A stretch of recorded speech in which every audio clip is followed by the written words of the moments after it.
What's up, weirdos? Today's one of those days. I didn't have anything planned. I was like, you know what? I'm just gonna fly by the seat of my pants today. I'm gonna see what y'all want to talk about, and then get going from there.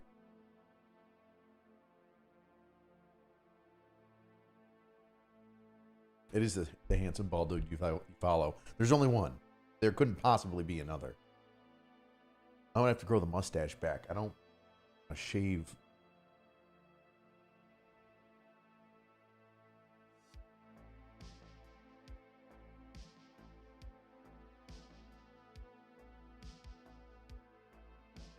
Lost sound. Are you sure? I'm pretty sure you can hear me. Looking at the mic. Nothing's muted. Very soft? Really? Should I be holding it a little closer to my face like this? Turn your volume up then, dude. This looks like I'm an idiot. That's perfect, dude. Dude, you're so quiet. Why are you so quiet? Oh, my volume's down.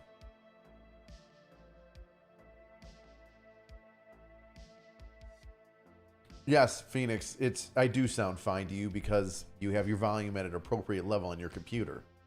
Unlike some people.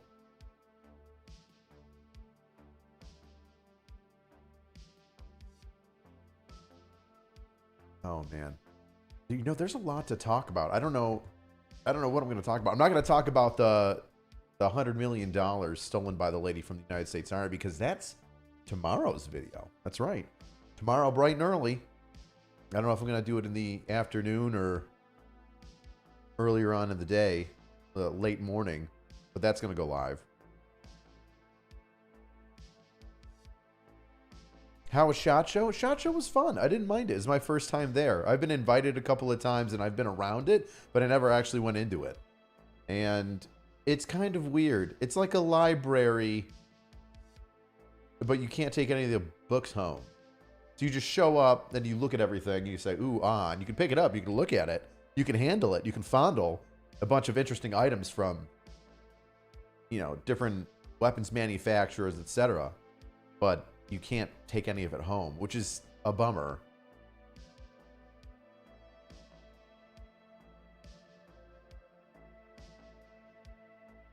Yeah, they said Carl Weathers passed away. The Apollo Creed. He was also in Curb Your Enthusiasm, and or was it a Curb Your Enthusiasm? I know he was in Arrested Development. Maybe it was just Arrested Development. And he played a cheapskate. Like every time that there was free food, he'd shove it in his pockets. He would like do weird things at public spaces to like save money. In Arrested Development, it was hysterical. Let's see if we can't find it. You know what? Let's go to the YouTubes. Don't mind me, I'm just watching Tom Brady completely duff a drive. Tom Brady lose. Tom Brady lose. Oh, look at that. Soldier makes TikTok on why he's being kicked out of the army. Beautiful. Let's see.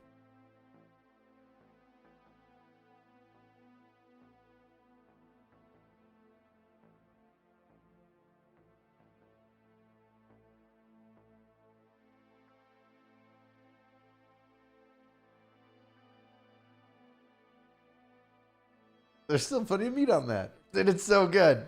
It's so good. Tobias had recently hired actor Carl Weathers as a drama coach. Do you see me more as the respected dramatic actor or more of the beloved comic actor? Whoa. There's still plenty of meat on that bone. Now you take this home, throw it in a pot, add some broth, a potato. Baby, you got a stew going. Yes, that's fine, but I would like to focus on my acting, Mr. Weathers. I did give you my last $1,100. Let me tell you a little story about acting. I was doing the Showtime movie, Hot Ice with Ann Archer. Never once touched my per diem. I go to craft service, get some raw veggies, bacon, cup of soup. Baby, I had a stew going. He got a stew going. think I'd like my money back.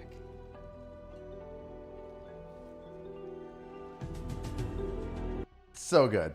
He just plays this utter cheapskate, and it's absolutely brilliant. Everything's, you can turn it into a stew. Oh God.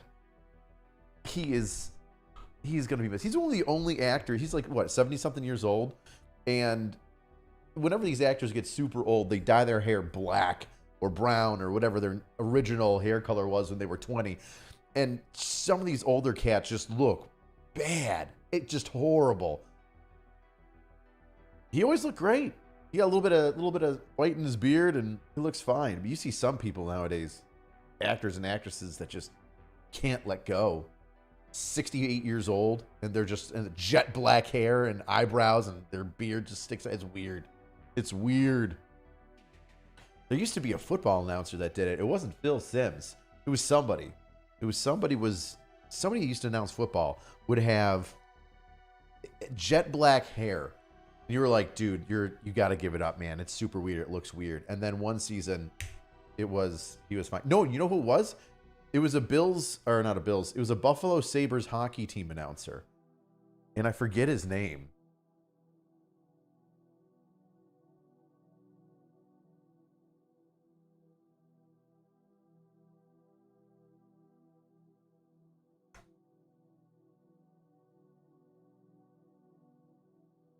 It wasn't Dave Hodge. Marty's great. It's not Marty. It's not Jim Lorenz. Is it Harry Neal? No. There it is. Mike Robitaille. Dude, Mike Robitaille. Where's some old photos of Mike Robitaille?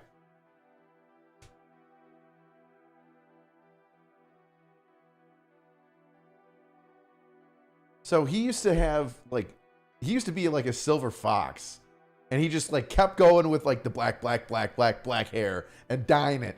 And then finally he was like, screw it. And he went white hair. We were like, yo, you're a silver fox, dude. Did not look handsome back in the day. But a silver fox. Jordan, damn, man. You've been watching this stuff since 2015. Favorite military YouTuber. You got promoted to sergeant yesterday. Welcome to the NCO club, kid. Glad to have you. Dude, being a new E5 is weird. Because you're in charge of people, especially if you're in the same unit, you get put in charge of your friends. You're going to make a lot of mistakes your first year on leadership. You're going to do some stuff that it's going to hit you, and you're going to remember it forever on what not to do. Your first couple years as an NCO are really going to shape you. They're going to turn you into who you want to be.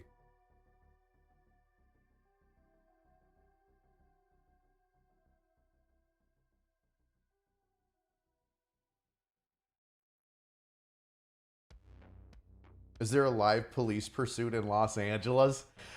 Oh, dare we? Dare we? Let's go to YouTube. Let's check it out.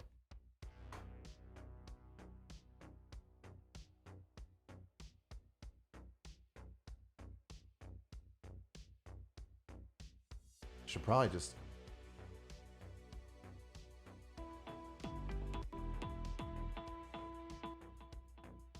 We'll be right back. What are you talking about? I thought we were...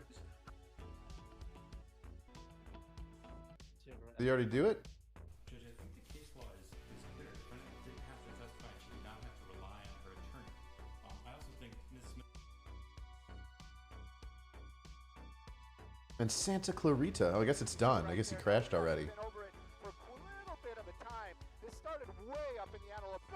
Ooh, boom! I have to be really clear about all this. This has not been a pursuit for some time. There had been no California Highway Patrol over this at all. Jeff, if you can go to the right, if you can go to the right, if you can go to the right. That thing stopped abruptly. All right, he's going to pop out the passenger side unless you roll down the window. A couple of times. And they actually gave him the slip on the 5 freeway southbound where this vehicle got onto the 405 freeway. Hopefully, how is he not getting out now? Because I can tell you in the ship right now we're having a little bit of technical issues, but you saw that crash happen live out here. And again, I don't think he actually hit anybody. No, he just slammed into the side median. Dude, if you're going fast, it's hard to control a car. And then people oversteer. Southbound 405 or they'll slam on the gas. It's weird. No, don't check and see if he's okay, man. Don't check and see if he's okay. That's a bad man.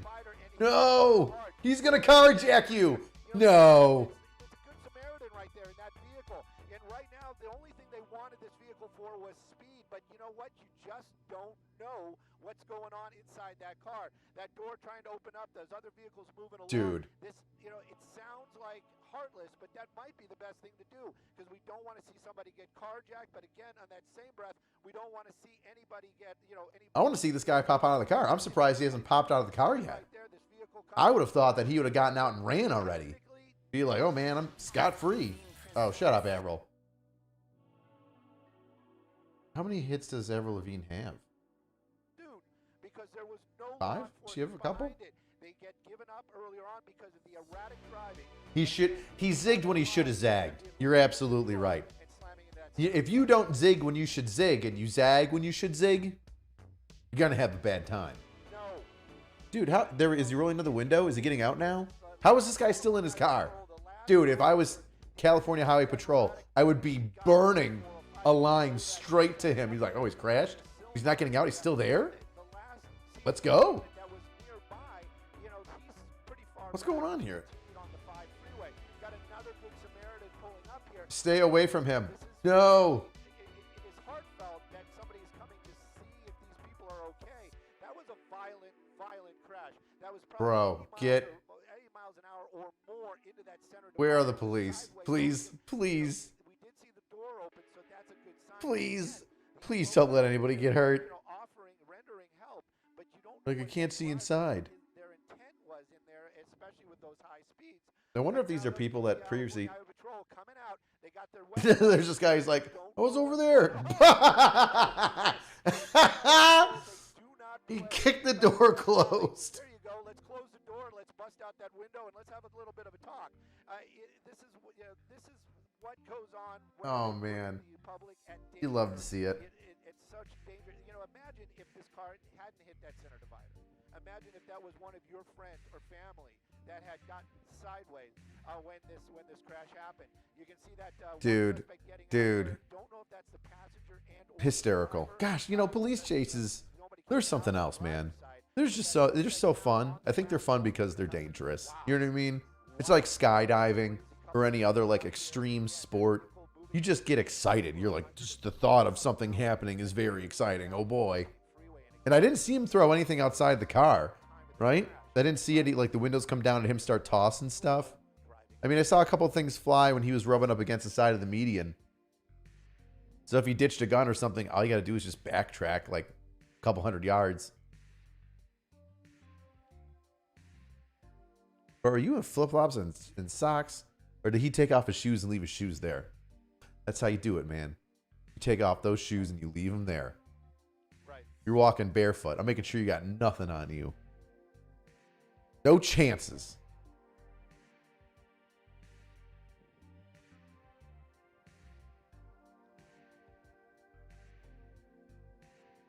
Bro, what is that, like a 20-year-old? Hysterical. You love to see it. You love to see it.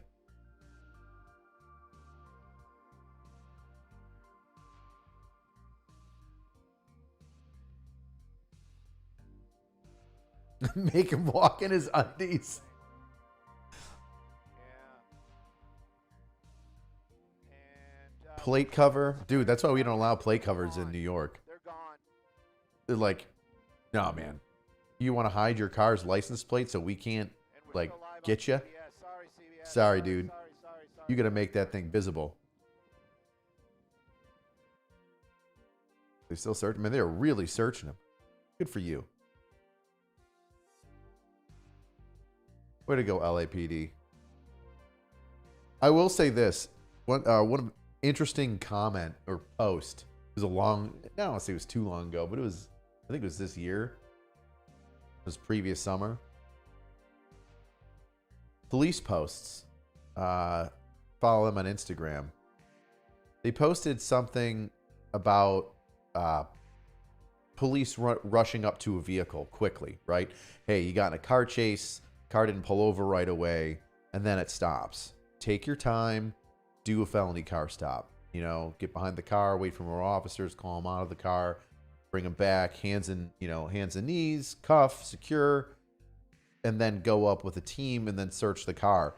And I put down in the comments, I was like, am I the only one who never gets a chance to do that? Like, I have to rush the car because the second the car stops, everybody runs. Everybody jumps out of the car and bolts. And I got to try and catch the driver at least, especially if it's a stolen car.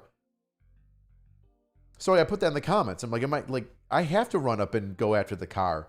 I've never had somebody stop and allow a felony car stop to happen. They always run. And then all the comments underneath mine were, tell me you're an East Coast cop without telling me you're an East Coast cop. And I was like, oh, I think I accidentally outed myself here.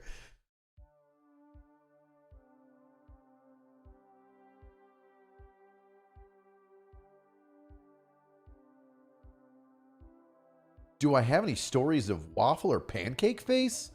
My dad was a cop in the early 2000s and told me, I have no idea what that is. Pancake face?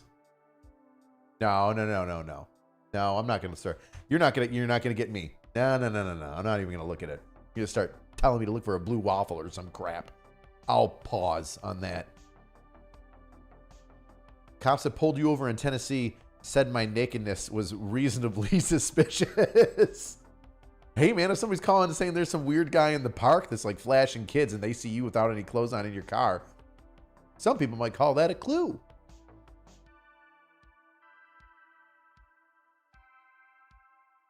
How's the knee doing? It hurts, but it's doing okay. I had to run into a car the other day, get to a scene quickly because guys were tussling. Luckily, they were okay. And I tweaked it a little. I'm gonna start doing PT. Actually, I'm doing a sober February, and it started last week. And I'm working with Bells of Steel, a fantastic American power rack and power rack accessory company, and I'm creating my home gym in my garage, and they're helping me out. They're helping me out a lot. So I'm going to be an affiliate because I want to work with them, and I've heard a lot of good things about them and a lot of quality products, and we're gonna work together. They're gonna hook me up with some stuff. I'm gonna get less fat and a lot of rehab, a lot of self rehab at home, so then my knee isn't as busted, or at least it's strengthened enough to where the small meniscus tear that I have won't be an issue. But the LCL and MCL are still a little sore. But yeah, I mean, that's physical therapy. Keep doing physical therapy here on my own. I can run. I could do a bunch of stuff. It's just like the quick, sharp movements gets me a little sore. Like I gotta strengthen that up before I start doing sprints.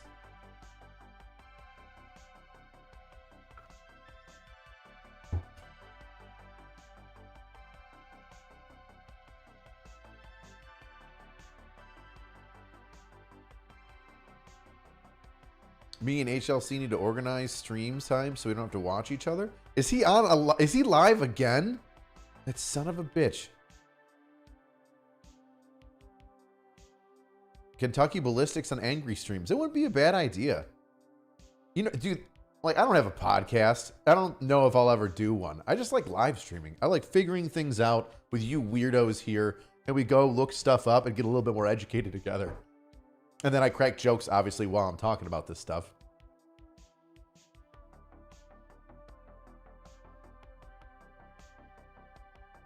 But yeah, that's not a bad idea to have Scott from Kentucky Ballistics on the live stream. And it's so easy to set up. Hey, man, can you do an hour-long phone call from wherever you are? It's the best.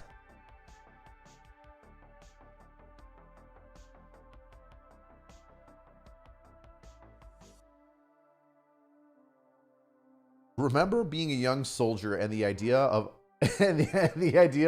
any dry month was frowned on. But now I'm in my 30s and I'm like, that could do me some good. Let me tell you why I do sober months. So I used to do a month sober at least once a year up until COVID. because COVID, everybody was like coming over to eat food, and we would go golfing and we'd have drinks. And since you couldn't go out and eat at restaurants, we all drank at home with one another. I actually loved the summer of COVID. The riots happened, so much fun. Golfing, drinking, everything was closed. So you just ate at home and had really good meals with your friends. Your small circle got tighter. Pause. It was great. But anywho, let me tell you why a month off of drinking is important. And I'm not preaching here, right? Don't think I'm preaching at you. One of the times that I almost died, there's been a few.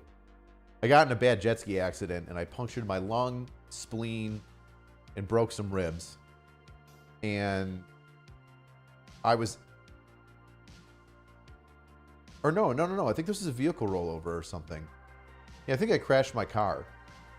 Ah, shoot. Was it? It was one of the times where I got in a really bad accident. Anyway, I see, right? How many times have I almost died? Numerous.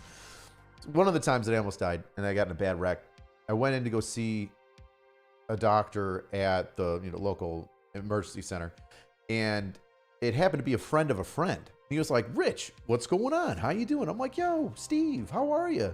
Blah, blah, blah. You're my doc. This is great. Tell me what's going on. What's the news? Shoot, give it to me straight. Tell me what I can look forward to." And he goes, "How much do you drink?" This is years ago. I go, "What do you mean?" He's like, "Well, how often do you drink?" I go, "I only drink like twice a week. Like usually Friday or Saturday, or if it's I'll wait for the Bills games on Sundays, and I won't drink all week, and then I'll drink on Sunday." He goes, How many drinks do you have?" I'm like, probably like 10 or 12, catch a buzz, in the late afternoon and keep it going throughout the night, and fall asleep. Or, if it's a Bills game, start early at, 10, 11 o'clock in the morning, booze through the game till 6 p.m. You don't have anything, after like 4 or 5, and you just take a nap, eat some food, wake up at 8, watch some TV, go back to bed, and you're fine. He goes, "Dude, that's binge drinking." Then I'm like, I'm young. I'm like, "What do you mean that's binge drinking?" He's like, "Yeah, dude, you're like drinking in excess all at once." And I was just like, "Oh, yeah, but I'm taking the rest of the week off." He's like, "No, here's the deal, man." He's like, "Doctors do it too." He's like, "Doctors, nursing staff, everybody in the hospital does it too. You work hard throughout the week and then you party hard on the weekends." He's like, we all do it. Don't freak out." I'm like, okay, so get to the point. He's like, "What happens is you'll drink a whole bunch and then you'll stop drinking and your liver starts to reset, right? It starts to clean everything out, clean out the blood and heal itself. But with binge drinking, you like injure it enough to where it's all jacked up and it's trying to filter and clean itself. And then it doesn't get enough time if you do it. Like if you have your drinking isn't spread out enough, it won't have enough time to heal. So then it'll just keep getting worse. And then the next time it tries to heal, it's stacked up here and then and then you get, liver issues. He goes, "So what you want to do is," he goes, "and what everybody else does here at the hospital is we all take a month off of drinking. So a month, solid 4 weeks, 30 days, lets the liver, it's enough time for the liver to like completely heal itself. You're totally good. You're starting back at zero, clean blood. Everybody's happy for everybody. Everything in your body is happy because blood's clean, right?" And I was like, "Oh, that's not a bad idea." So I started doing a sober October, and I wouldn't drink for October. And then on Halloween, it's the last day of October, you have a bash and you go out and you go drinking and you have a Halloween party with your friends and yada yada. Well, I did that. It was great. And then COVID happened, so I haven't done it since COVID. I've taken like 3 weeks off, a couple weeks off. Sometimes it just happens where I just don't drink for a couple weeks, which I think is a good thing. But yeah, I went to SHOT Show and I drank enough for the week that I was just like, you know what? It's just, you ever drink so much where it's just not fun? Like everybody else is having a beer and you're like, "Come on, have one." And you're like, "I'll have one, but I really don't want one." And so that kind of happened at SHOT Show. And I was like, you know what? I'm going to cold turkey it for a month and just freshen up the liver and, we'll slow down for a little bit. And that's my story.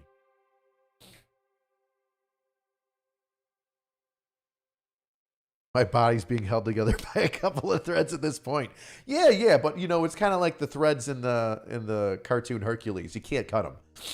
I'm like Wolverine. I just come back, And now eventually Wolverine's comeback isn't so strong, but yeah.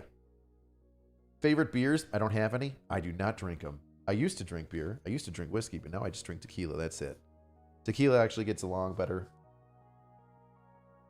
than all other alcohols.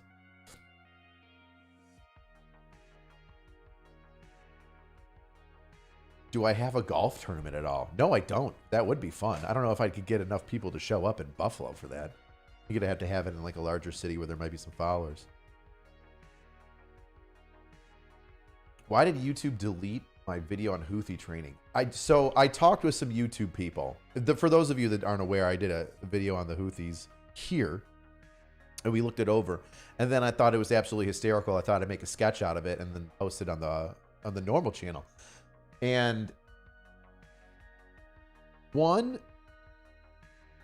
or two reasons of why it was demonetized, age restricted, like put behind a wall, and it like plateaued. It was like, oh, we got like 60,000 views, and then it just dead. It was like 4 hours. Was because it showed explosions, and the YouTube bots or whatever goes over the algorithm was like, oh, this is a wartime scenario. And at one point, when the mortar blew up the truck, the fake truck, unoccupied, it said that was an instance of death, or there was death. And I was like, no, there wasn't. It was an empty truck. It was a training thing. It wasn't even a real truck. So I re-uploaded it again because YouTube is ridiculous. And let's be honest, like, you upload something 30 times, you make some changes in it, and then you wait until the algorithm just goes, that's good enough. And then you try to post it. I didn't do it that day. I thought it was fine. And then 4 hours after I posted it, they just nuked the views. Absolutely nuked them.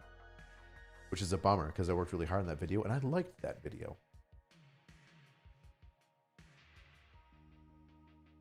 Bill goes, that's binge drinking. Yes, Bill, I know. The Orlando Bills. Ew.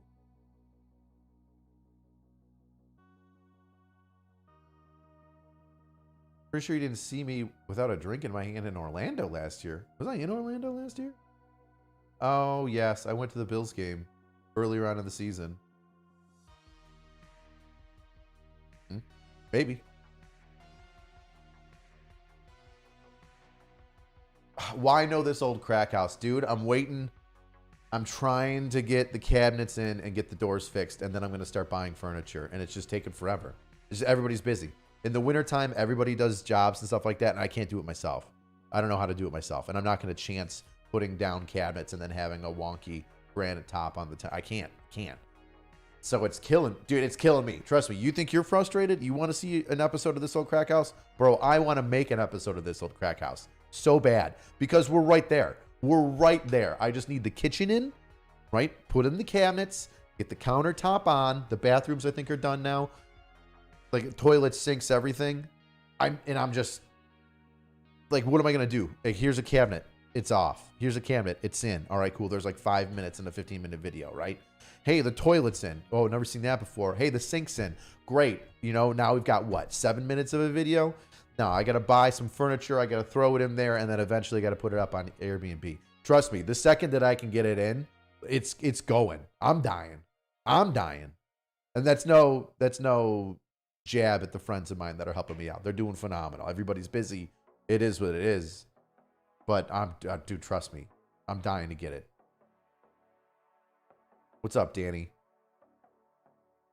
Here's money to ease the pain of Taylor Swift beating the Bills. How dare you?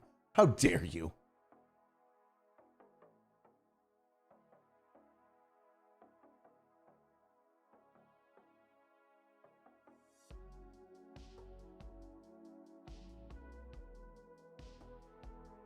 Talk about the dollar not being backed by oil at all anymore? I mean, when you say the dollar, right, as a currency, that automatically, in my eyes, means the US dollar. I don't remember when the United States dollar was backed by commodities. I know when it was backed by gold, and then they made it fiat currency, and then fiat currency is really just based on like your overall economic kind of ups and downs, and also military stability. So I don't know, but I could be wrong. I don't know when the last time our currency was backed by oil. What's my funniest cop story? Can't tell it. Can't tell it. Is it Houthi or Houthi? You decide, bud.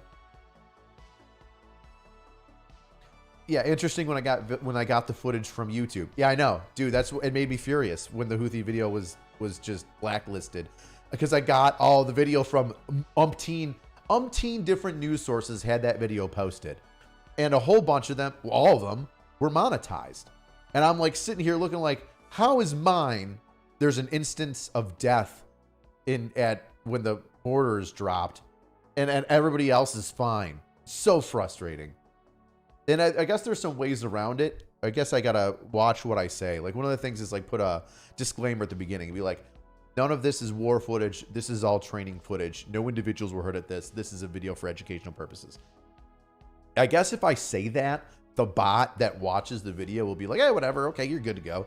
But I didn't. I didn't think I needed to. And I don't want to. I just want to make a sketch. I want you to be transported to a fucking news channel that's doing sports breakdown about war. You don't have to start an SNL sketch on television, which I still love SNL, with saying, this is just, a thing, blah, blah, blah, blah, blah, just because of blah, blah, blah, blah, blah, blah. And they explain away the sketch. No, you just go into the sketch and you're in that little reality for a little while, however long the sketch is, and you laugh at the craziness and what goes on in it. And then the sketch is done, and then you're back in your own actual world, right? No, I don't want to do that, but YouTube's making me do it. I don't know, maybe I got to put it in like the description as well. I've already got a disclaimer in the description, but whatever. Do I remember what I was doing when 9/11 happened? Interesting question. Yes, I was in high school. I was a freshman. I was in earth science, and I thought that the plane hitting the towers, because they had the TVs out, it happened in between like my first and second period, and I thought that we were watching a movie. I was like, oh, what action movie is this? And after asking that like 3 times over the course of like a couple minutes, they were like, no, dude, this is real. I was like, what do you mean this is real? And it was very surreal. It's very strange. It's a very quiet, strange day at school. I don't think anybody got picked up from school. Maybe a couple kids. My graduating class was like 500 people, but I think was there like 700 people in the entire high school? I forget. No, there was more than 700 kids in the entire high school. I think my graduating class was like 400 or 500. But it was weird. And then I remember there was this one later on in the day, some guy was driving around in a pickup truck blasting Proud to Be an American and speakers in the back of his truck while I was in class later on in the day. And I was just like, fuck yeah, dude. Fuck yeah. And and my sister was in basic training. So I go back home and my parents are like, your sister's in basic training and we're at war now. Like that's what's going to happen. We are going to be at war, this terrorist group. And your sister's in the army in basic training.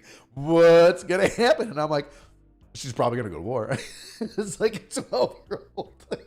I'm like 12 or 13. And I'm like, oh, my sister's going to go to war. I mean, yeah. A plus B equals C, Mom. What do you think? Oh, man.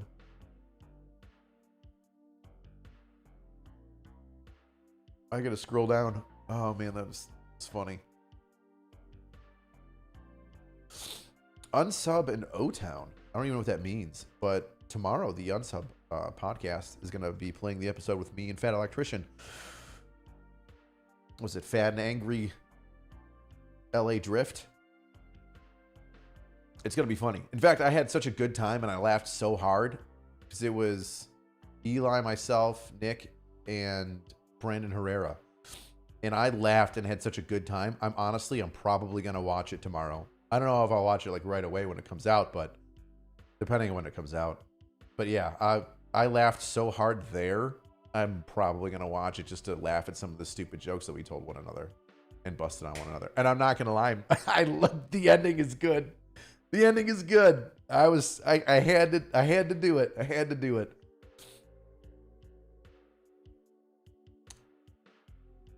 You want to stay in Crack House? You want to stay in Crack House Alpha? How's Crack House Bravo doing? So OG Crack House, like I said, it is what it is. New Crack House, is a complete standby. I'm not working on that thing at all, and I haven't until I get the new one done, because money, baby. I can't afford to do 2 houses at once, and I can't, because I need help doing it. I can't do all the work myself. I need people to assist me.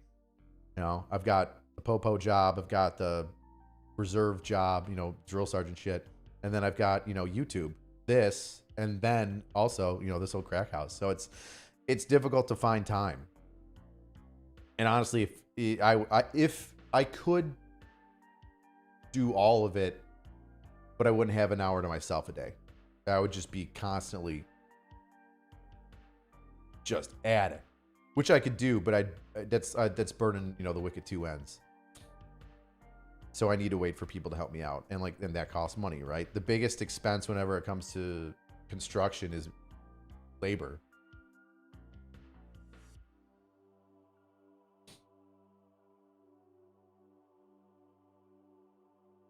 The Buffalo Bills were in talks to be traded to Orlando, Florida, until Governor Hochul diverted however many millions in taxpayer funds to build a new stadium. That's a line of bullshit. You're never going to have, I mean, what? The last move was it Baltimore? Was it the Colts moved to Baltimore and then the Colts came back? Or was it the Browns to Baltimore? I forget. It was a while ago, right? But you're not going to have the Bills move. The last time the Bills were going to move was before Terry Pagula bought them. Thank God. And they were talking about like putting them in Toronto. And we were like, get the fuck out of here. We're like Green Bay, where we have a small fan base, but we're super devoted. It's like, and we sucked for 20 years. Like, imagine like Detroit. Like, Detroit's a massive city. So even if they suck, they could still like fill the seats and have people come in. And there's enough high rollers in Detroit where they could sell out all the boxes every game and just have, you know, transplants come in and be like, hey, you know, we got the suite because we're with the Ford family. And, you know, we just like to take people that come in from town for business meetings out to the game. Like, they could do that. The Bills don't. We don't have that type of money in Buffalo. We've got money, but we don't have like even Detroit money. We don't have old school money like that. We don't have as many millionaires as other larger towns do, which is fine. That's cool. It's a blue collar town. Everybody kind of gets along. Even the millionaires, they hobnob with working Joes all the time. Like we're just all normal folk. It's pretty. I like Buffalo that way. Well, yeah, no, the Bills are never gonna fucking move. You're not gonna rent this old crack house, Redneck Yankee. It's gonna be an Airbnb. Everybody's gonna get it. You just gotta schedule your time. Poor bastards. I'm going to raise the rent on that thing so high. I'm going to make it like $1,000 a night. No, I'm kidding. I'm not going to do that.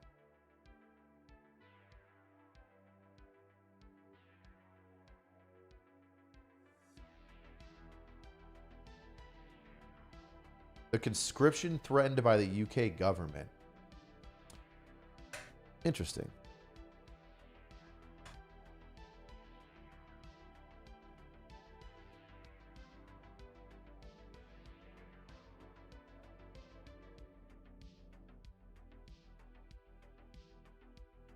It says it has no plans. You may have no choice. It's 5 days ago.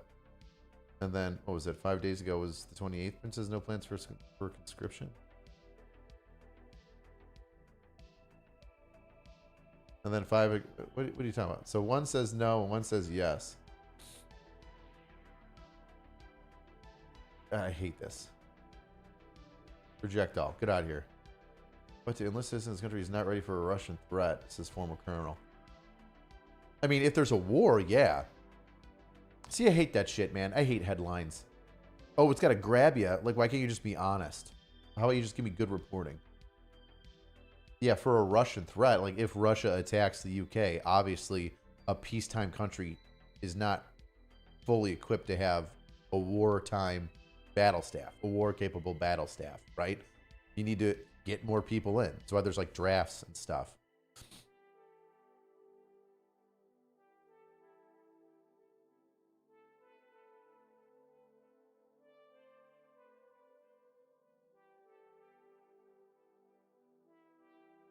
Who's a better QB in a Bills uniform, Josh Allen or Tyrod Taylor? Josh Allen. Just wins alone. Tyrod Taylor was a good quarterback. He got us to one playoff appearance and then lost it. Cam Newton was talking about what? Game managers? He's like, Brock Purdy's a game manager. Tyrod Taylor was a game manager that took 0 risks. 0. That's why it was difficult. He couldn't win a close game. Nor could he get like 3 touchdowns in a season. Or I mean in a game. Like you're not going to win. You're not going to have a winning season if you can't get 3 touchdowns per game, right? If every game is 2 touchdowns and occasionally you'll get a third, you're not going to win an NFL game. You need to get above 21 points consistently. Otherwise, sorry. Yeah, dude, you are super late for this. So is Taylor Swift a PSYOP? No. No, I think it's just really, really good marketing. George Carlin once said he was on a panel with politicians. For those of you who don't know who George Carlin is, he was a comedian back in the day. I didn't really like a lot of his stuff, but I learned from him, if that makes sense. You ever like meet somebody and you're like, I don't really want to hang out with them again, but they do have interesting things to say that I pay attention to? That's kind of like George Carlin. I did not like his comedy. It didn't make me laugh, like ever. But I was like, okay, I see why you're talking about the things and you have some interesting points. He was sitting at some sort of like roundtable discussion on television. And they were talking about conspiracies and like not the Illuminati, but like people banding together and like having just like planned things out. And so this one rich guy's like, listen, there's no sacred cabal of all these people sitting down at a table and planning things out. And George Carlin says, no, you're right. They're not.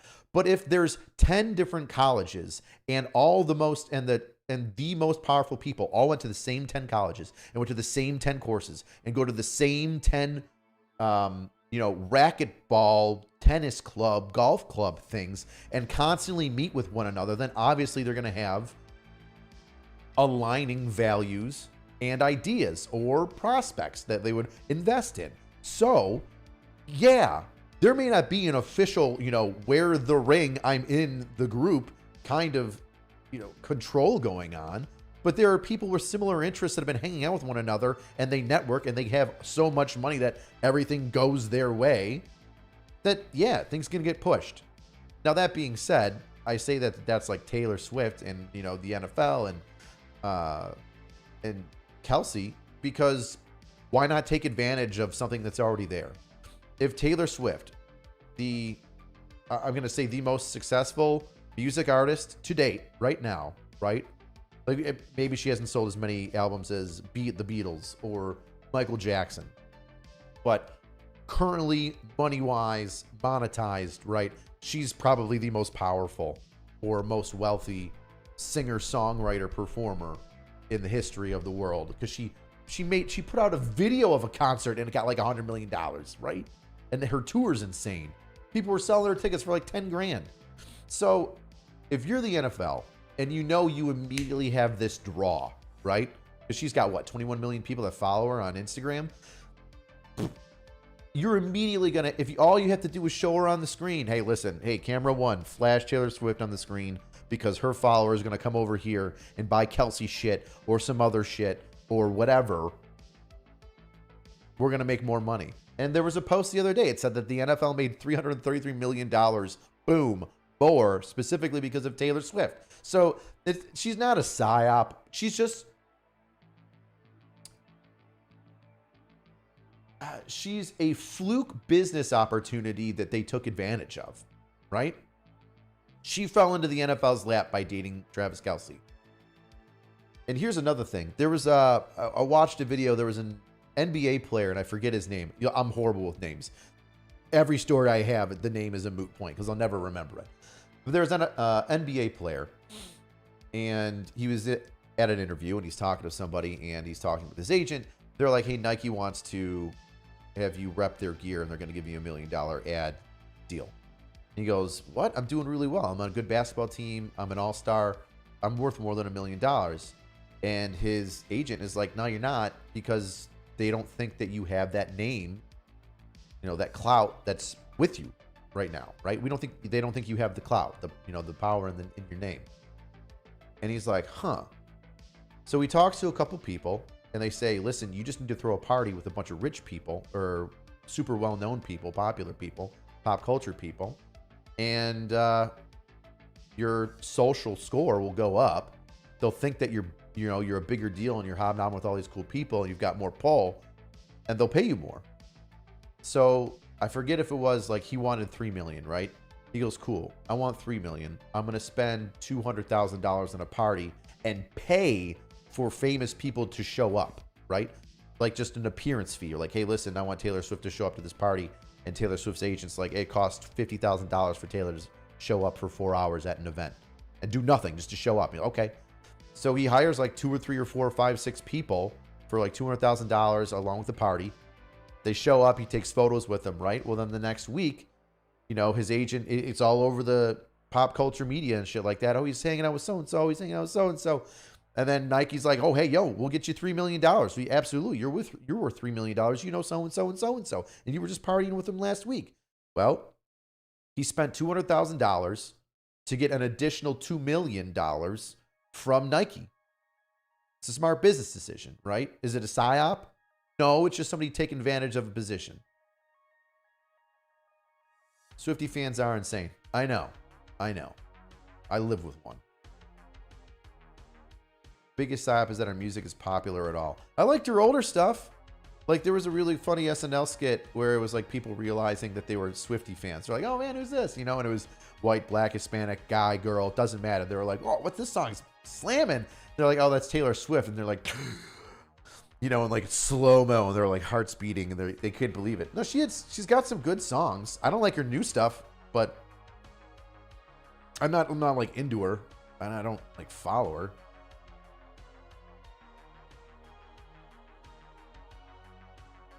She hit the billionaire mark during her current tour, and anything she touches is basically worth gold. Oh, absolutely. Plus, like, she's got, like, young women. I think young women spend the most money out of anybody for a demographic that's got cash in their, you know, in their wallets, and who's spending it on what. I think if you can capture, like, 16 to, like, the 26-year-old females, that audience, bro, you're crushing it. They're telling their boyfriends, their parents, their everybody to buy stuff for them. And then they're spending money on it.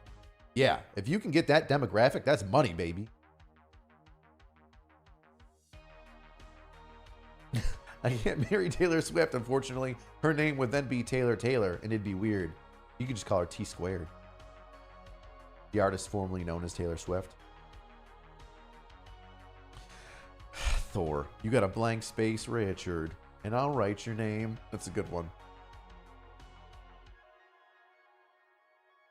That's the new version of money laundering. What's not money laundering? Money laundering means you take money that you get from illegal activities and then put it into a business or some other legal entity to then make that illegal money legal, right? So like pizza shops, barber shops are the worst, right? So if you get a cash business like a barber shop, let's talk about laundering money real quick, right?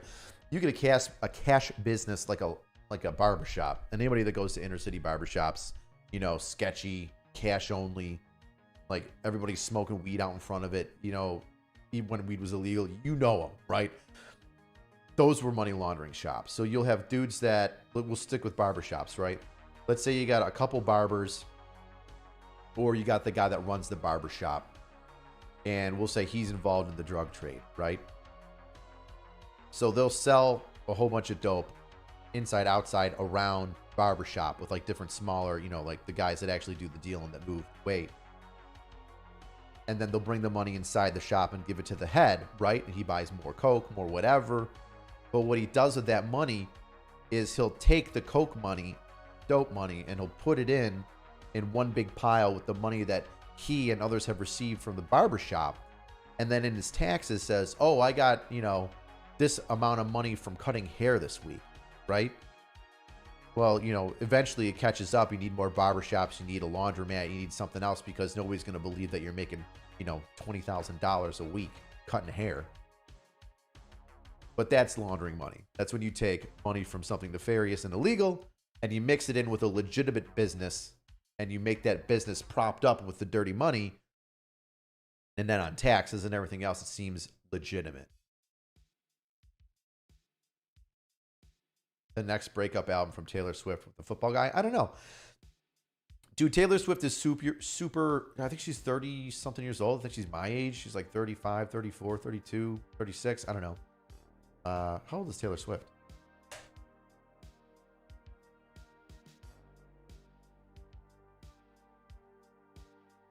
She's 34. All right. So I'm not saying her biological clock is ticking, but she's the biggest, baddest thing going around in the world right now. I think like her tour's going on for like another year. So like if she settles down and gets married, if she wants to pop out a kid, it's gonna have to be soon. And honestly, I think Taylor Swift having a kid and then making an album, after having a kid, I think that's gonna be potentially more powerful than her breakup albums. You know what I mean? Could be. Right? I think that would be interesting.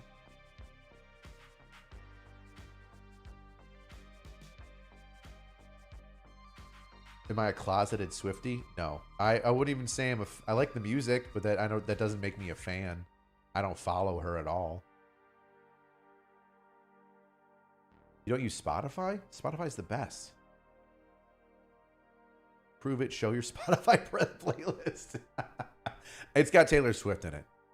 The wifey plays it. Like, what am I going to do? I give her the phone so then we can play Spotify on a drive. And, of course, Taylor Swift comes on there. She ruined my Spotify top 5. Like, Taylor Swift was, like, number 1, and then Kanye was next. And I was like, that's kind of hysterical since Kanye, like, told her that Beyonce was the best that first year when she got the MTV Music Awards.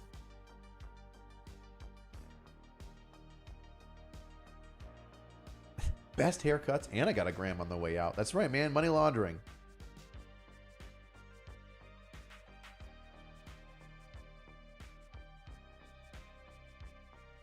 I went full steam with the video title. I did, man. I was like, screw it. I knew we were gonna talk about her. Everybody was, when I looked at the, on Instagram, I have everybody, in my story, I'll say, hey, what do you want to talk about during the live stream? And people were like, Taylor Swift is PSYOP, and I was like, do you know what? Let's do it. Let's talk about Taylor Swift being a PSYOP. She can't break up with a baby. I don't think that would be on brand. Depends on how loose the abortion laws are in California at the time. AC, I'm not saying her clock's ticking, but yeah, her clock's ticking. I mean, it is, right? Well, you're going to have a kid at 45 years old? Well, you my fucking mother? Pandora, Spotify's both. Dude, I used to do Pandora, and I got tired of the ads. And I like Spotify's better. I can pick entire albums. Once I made the swap like 4 years ago, I never looked back. Dude, there we go. Plex 'em, flex 'em. Imagine all the baby products that she'll be on when she has a kid. You want to talk about money? Tell you what never goes out of style. Babies, dude. Babies. That's a conspiracy right there. Can you imagine the amount of money, more money she would make if Johnson & Johnson or Pampers or Huggies, like businesses that are always going to be there, that are always making the same amount of money all the time? Because what? We're going to stop making babies? No, babies are going to continue. Duh. Like those businesses are monumental. And she's going to start making like $1 billion Huggy deals. You think the NFL is making deals with quarterbacks getting $250 million big? Taylor Swift getting a Huggies deal is $250 million big. Like that. Dude, like that. Pampers, Huggies. She could make her own. Dude, she could make her own diaper brand with the kid and fucking crush it. I forget who said it. She's already worth $1 billion. Everything she touches is gold.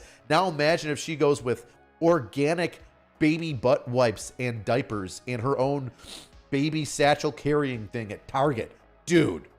I mean, I wouldn't do Target. I would probably have her do her own website.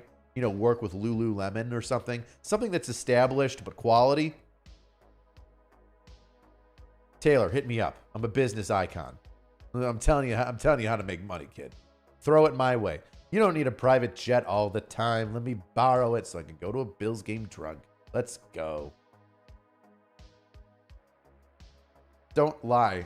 We all know you jammed a Bad Blood. I like Bad Blood. I'll give you that. I do like Bad Blood. Not a Swiftie. I'm something better. I'm a Wendy, as in Wendigoon. Ah, there you go. I do like Wendigoon. I like how he popped. What a nice guy, too, right? He just seems genuine. Like the guy that tells you the stories is the same guy that makes, like that you would meet in person.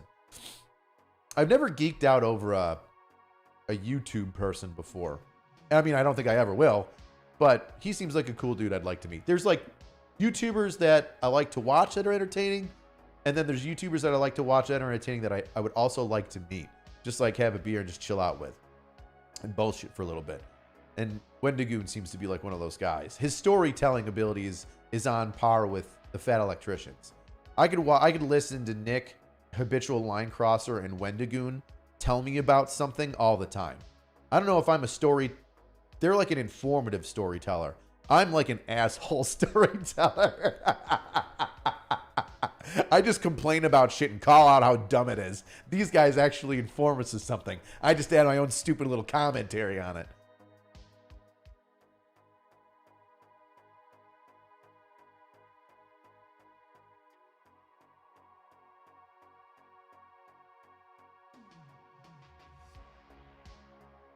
Swift brand baby formula, man. Straight from the mother's teat. She'll probably have a surrogate. That'd be... Jeez, that would be weird. I mean, there's nothing wrong with having a surrogate if you can't have kids, right? You're trying your best. But, like, if you have the ability to, I find it strange that you would do that. Like, I feel like part of the connection, the motherhood, the rearing, the pregnancy is the pregnancy, you know?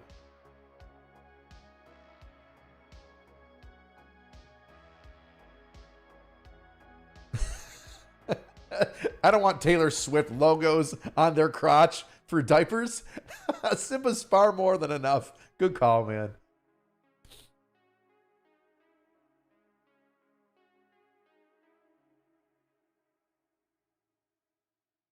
Taylor Swift Pedialyte. Not just for hangovers. Oh, man. I would drink Taylor Swift Pedialyte. No, I wouldn't. No, I wouldn't. I drink CVS Pedialyte, man. I don't give a... I just need that for the electrolytes. And honestly, it doesn't even do... You know what? There was a company that wanted to sponsor a video one time. Well, I shouldn't say that. They wanted to give me their product and then me pump it for free, which was... that's not how a business works, man. But I really liked their product. And I was like, hey, man, I'd love to promote it, but I can't do it for free. And they were like, all right, well, we don't have, that much money in our budget right now. We'll pass. And I forget who they were. They were phenomenal. I would take it before going out. I'd take it when I came back, and I would be fine. It was better than, what's it called? The hydration packets that they have now. Oh, my gosh. I'm blanking on the name. They're like teal and white. Ugh, whatever. Whatever pram Taylor Swift is with, the company would double its value overnight. Dude, at minimum, depending on how big the company is. Like, it could, if it's a smaller company, it could multiply times 10.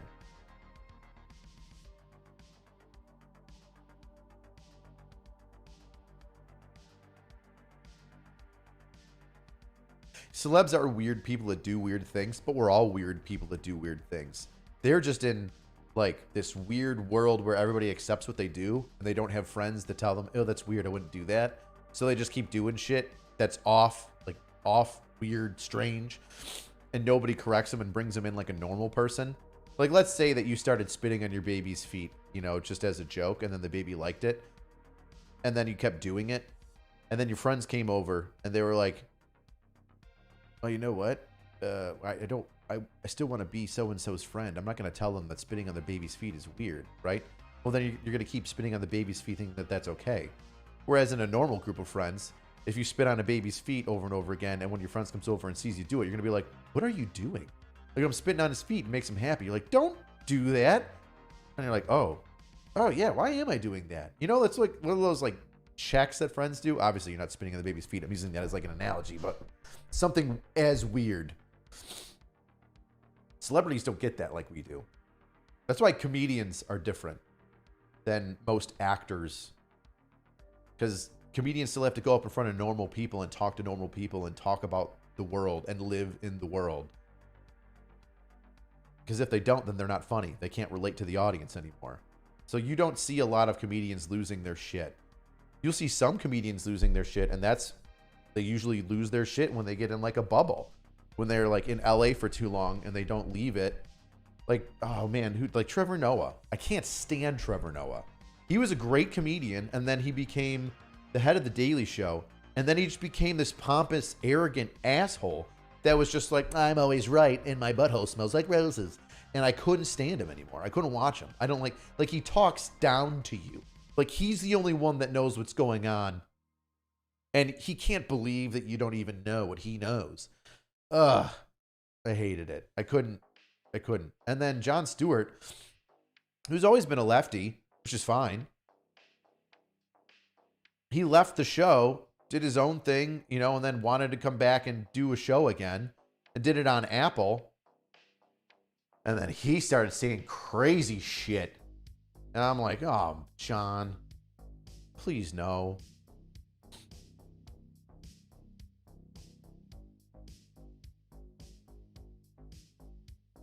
Liquid IV. Emily, you nailed it. Liquid IV is what I was talking about. Emergencies for colds, dude.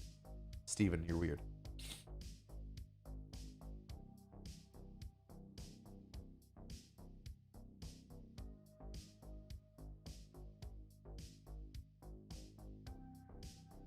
I'll just wait for the Meat Canyon video on Taylor Swift's Spawn. Can I imagine? Yes. I can absolutely imagine. Like Taylor Swift sacrificing babies to make breakup songs.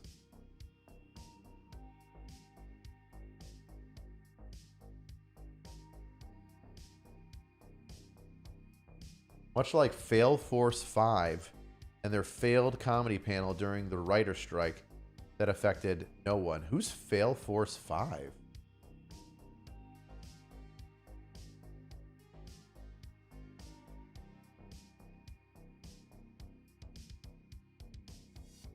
I don't know. Trevor Noah, in a nutshell. Thank you.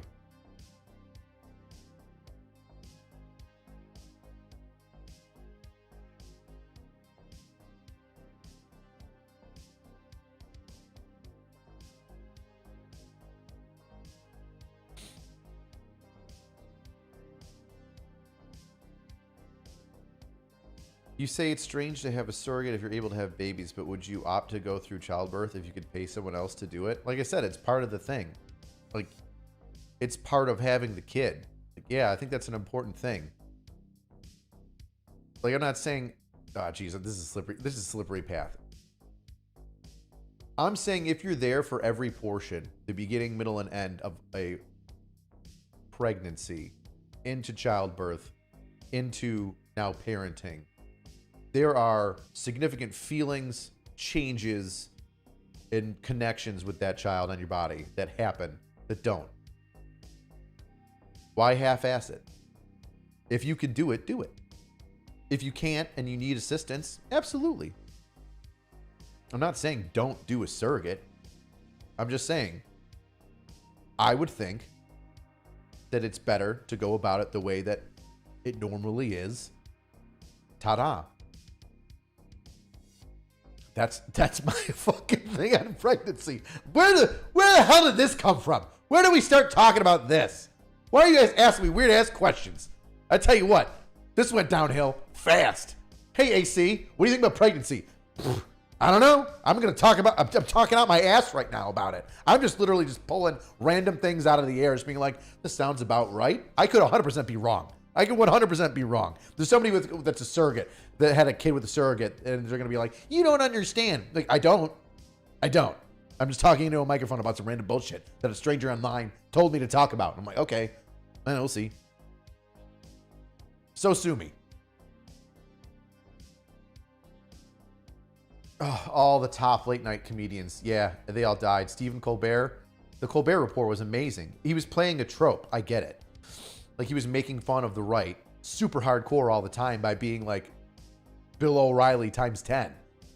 And he would pick on the left a little bit too. Like, it was fine. Like, whatever. He'd pick on the right 80% and the left 20%, which was whatever. But then, man, he went to the Colbert Show, the late night, and it all changed. I don't know. Just not for the better. AC is planning on getting pregnant. Of course I can get pregnant. Duh. Fucking phobe. Just adopt if you don't want to be pregnant. That's true. You could do that. Nothing wrong with adoption. I had a couple friends that were adopted. It's a difficult thing to do, and I admire people that adopt kids. So that's a very brave thing and difficult thing to do, to step in. Talk about a deep conversation point. Adopting a child is like, that's phenomenal. I'd love to do it one day. I don't know if I have the balls to.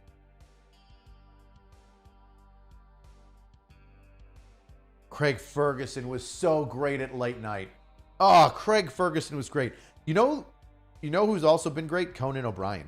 Conan O'Brien has always been phenomenal. He was a writer on SNL for forever. He was only in like a handful of sketches as like extras. I don't think he had very many speaking parts. Like literally very few speaking parts. But he was always great at late night. I loved Craig Ferguson, the gay skeleton robot that was his co-host. Brilliant. Hysterical.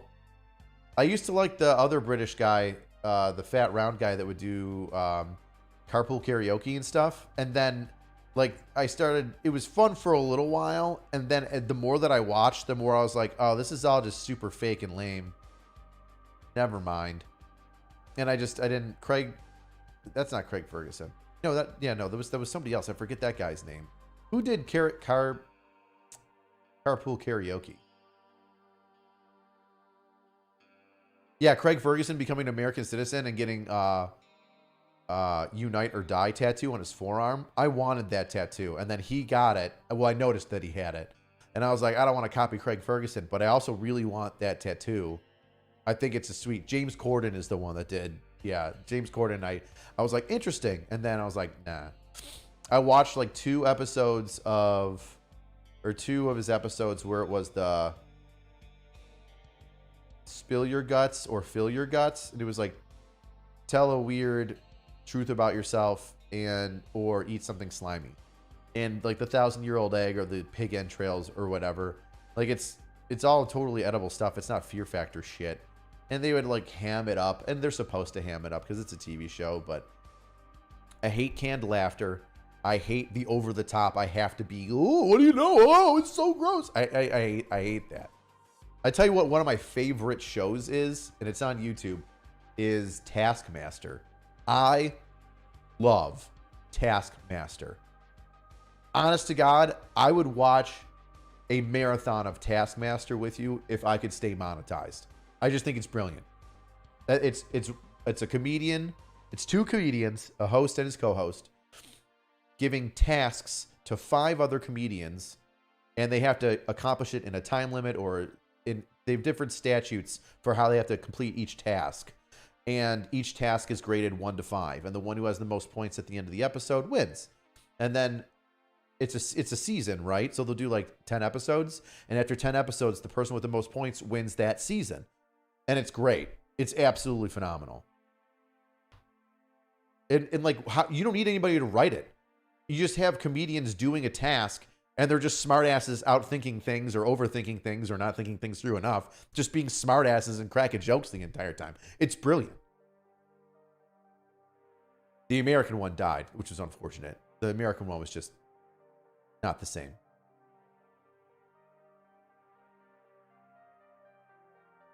Yes, Taskmaster is hysterical. The co-host is the one that created the show, but that's like, you know what, I love people that know their strengths and weaknesses, and the co-host is the creator of Taskmaster. But he's like, I don't think I can lead the show. I need somebody, the master, right? I need somebody that has that persona. And I forget the name of the tall comedian that is the host. Greg Davies, I think is his name. Hysterical, perfect fit. And those two's back and forth. It's phenomenal. I could talk about Taskmaster all day. I don't want to give it away though. I want you to go on YouTube and watch season 1 of Taskmaster, and then go, oh my god. And season 2 is better. And then it just gets, dude. There's either the episode is hysterical or it's funny. There's no bad episodes. There's not a single episode that's bad or mediocre in Taskmaster. Either you're laughing or you are guffawing and quoting it throughout the house. Like, I'm a fucking businessman. I won't even tell you what that is. I won't even tell you what it's about. I'm a fucking businessman. Oh my God. So good. So good.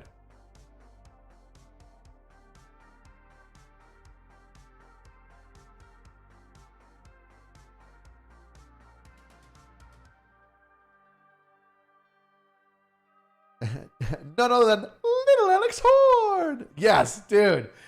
You know what? I want to have like a movie night with you all, with you freaking weirdos, and just watch YouTube Taskmasters and just sit here and giggle and be like, how would you do this?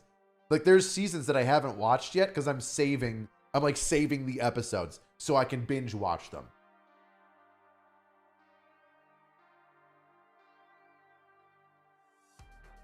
Yes, Greg Davies and Alex Horn. The best. Just such a good back and forth. Alex Horn knows how to play like the soft simpleton with like that just almost like doofusy. He'll come in and pretend to be stupid sometimes and crack a solid joke that they're like relying on his stupidity, and he either hits it and goes with the joke and says, yes, this is how dumb I can be and pretend to be, right?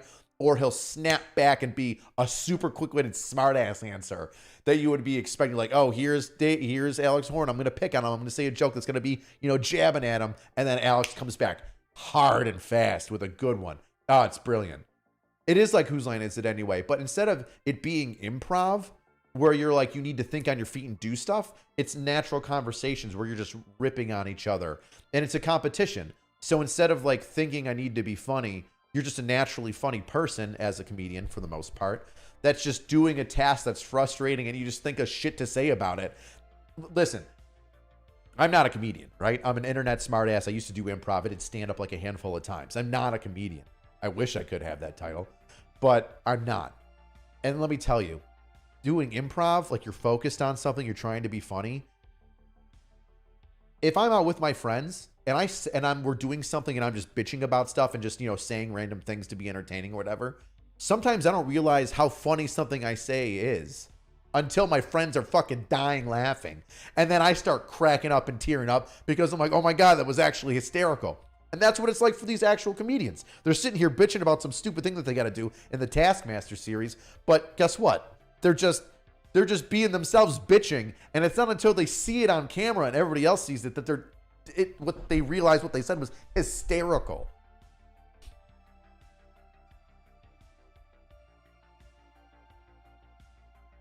A bunch of us unsub guys should do our own Hot Ones wing sauce episode.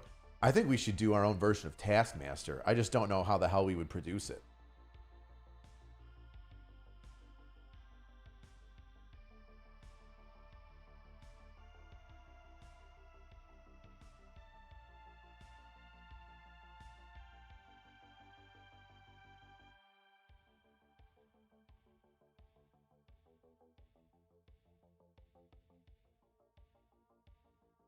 Did Unsub already do a Hot Ones episode? I didn't know that they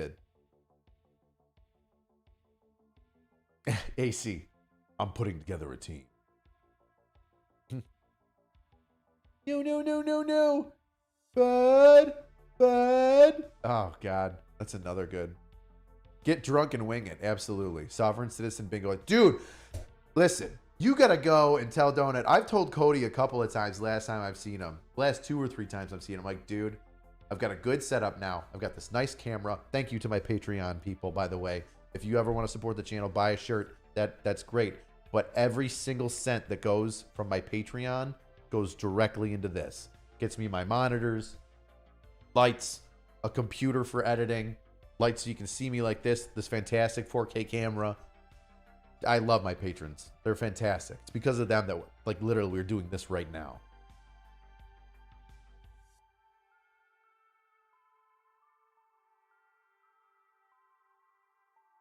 But yeah, Sovereign Citizen Bingo is something that I want to do with Cody so bad, especially now that I have the setup. I want to do it so bad. Back in the day, I did it with my phone, my laptop, just with the camera that was on it. Dude, Cody and I have been friends for like 4 years. I want to say before COVID.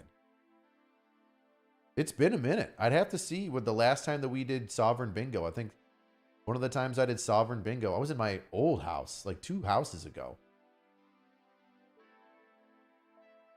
What a great guy.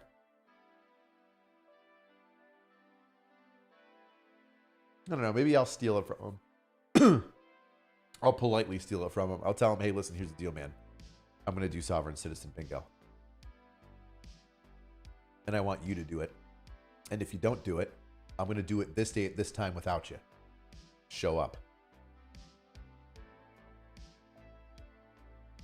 You know, it would be great to do Sovereign Citizen Bingo with too, besides Cody. Would be Scott from Kentucky Ballistics. He'd be great at that too.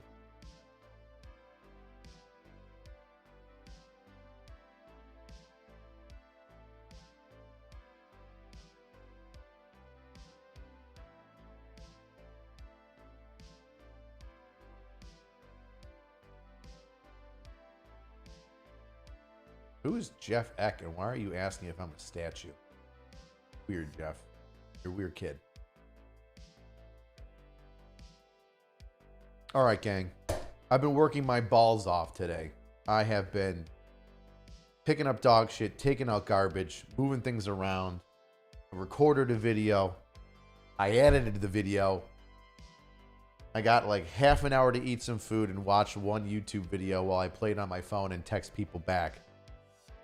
And then I jumped on here. So I am going to relax and put a dip in my lip, spit into a tin can, and just chill out for a little bit.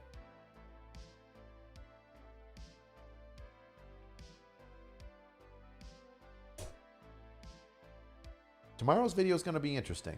I think you're going to like it. It's about the woman that stole $100 million from the United States Army. So, just saying.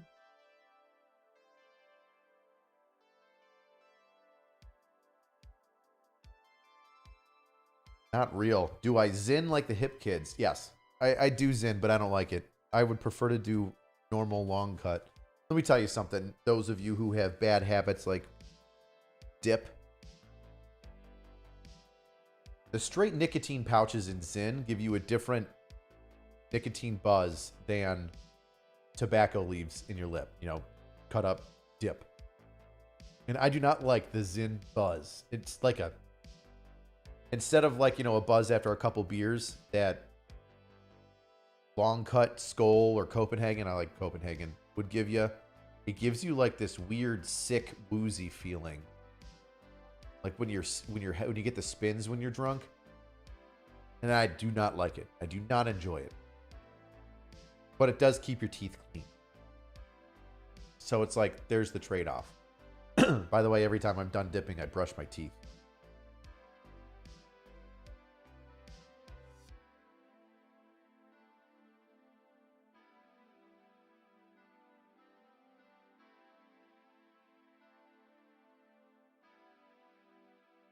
All right, gang.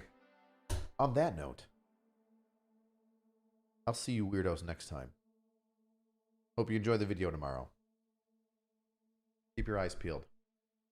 Oh, and by the way, feel free to text balls 1,000,000 times in the comments. If you want.